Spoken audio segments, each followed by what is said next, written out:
Well, very good evening to all the parents. A very good evening to my guests. A very good evening to my mother and father. To all my relatives. To all my friends. And a very special good evening to all the old Woodbridgians who've come here today to grace this occasion and made us feel so blessed. I'm sure each one of you sitting on those stands up there must be feeling so nostalgic.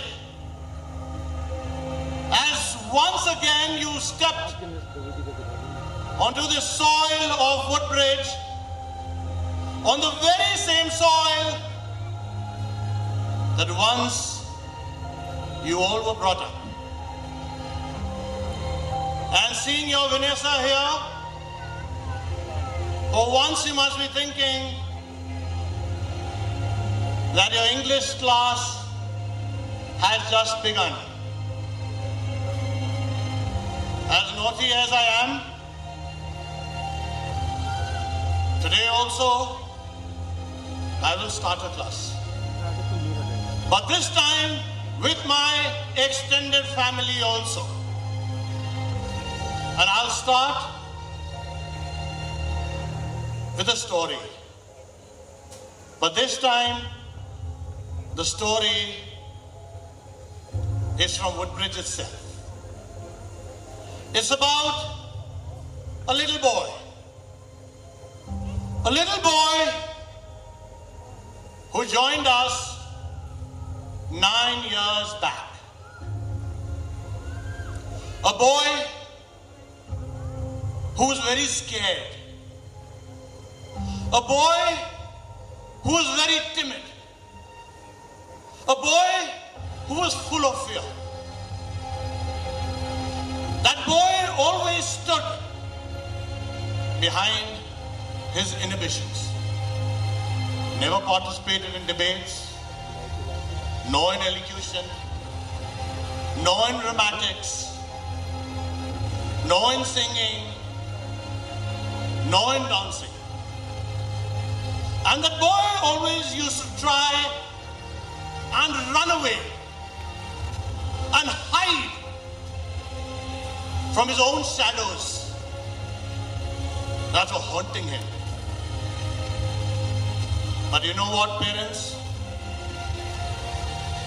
There was a teacher in this very school who identified one thing. And that one thing is potential. That teacher had a habit that whenever he used to take class, he used to, at the end of the class, he used to call volunteers in front of the class, and he used to coax them and encourage them to speak in front of the class as to what they had studied. Or maybe a topic was given to them and they had to speak in order to overcome their fear. But volunteers used to come and they used to speak. But that teacher observed one thing.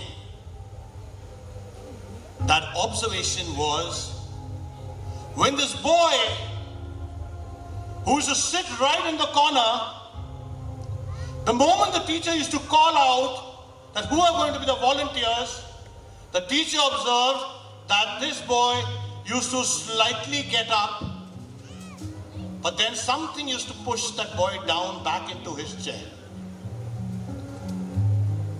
The teacher noticed it. And I'm sure you all must be wondering what it was. And yes, parents, it was fear. It was fear that was manifesting in that child. He wanted to, but he couldn't. The class got over and everyone went out.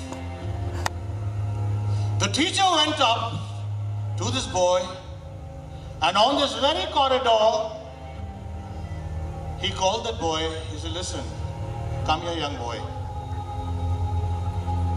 You know, I see a lot of drive in you. I know you are trying, but something is keeping you back. And you're not coming. And the teacher said, don't worry. This time, I'm going to work on you.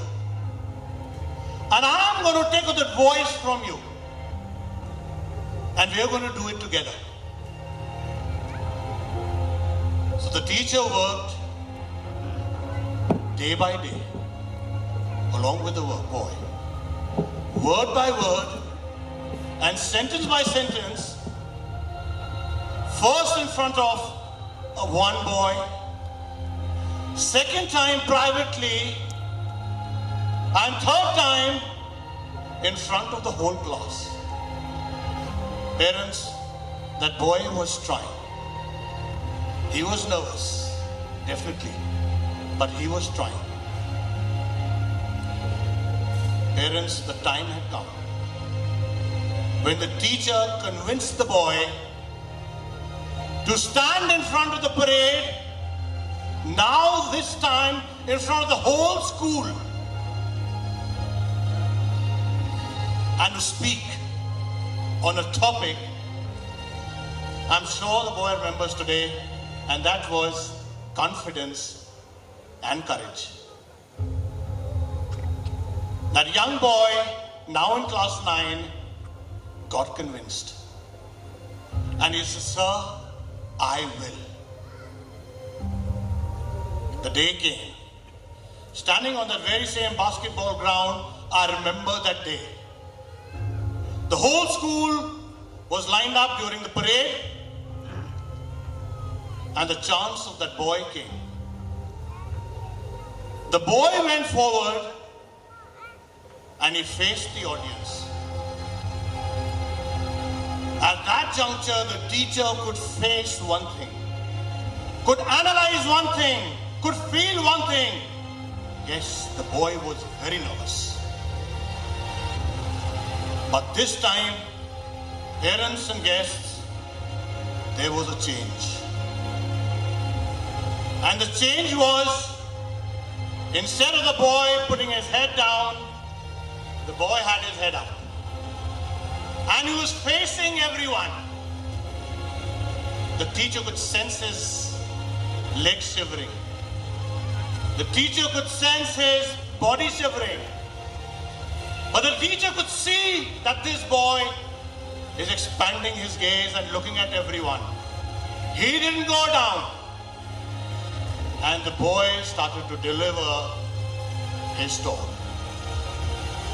The talk went on beautifully.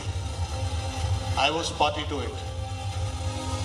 And the talk finished. And there was a huge round of applause after that. All those who were watching him clapped in awe. You know why, parents? Not because he had won. They clapped because he had overcome his fears and he had become a confident young boy right in front of everyone. Now what I want to tell you all parents, that we hold such functions. Ma'am had just spoken to you about what our intentions are and what our ideologies are. So many children will be performing today in various fields. But the thing is that we have to identify something. We have to identify the greatness in that child. Every child has potential. Every child has greatness. We all have to exploit it and ensure that our child is successful, no matter whatever field it is. By now, parents, guests, you must be wondering that who is that boy who Vinay sir is talking about? And parents, that boy is amongst us, sitting somewhere here or standing somewhere here. So I want to actually tell you who that boy is. And that boy, parents, is the very same boy who you see right in front of your seats, standing right behind me, Abhiraj Gumman, who stands confidently today as the head boy of this school. Thank you so much, and thank you so much for coming and gracing this occasion. Thank you so much.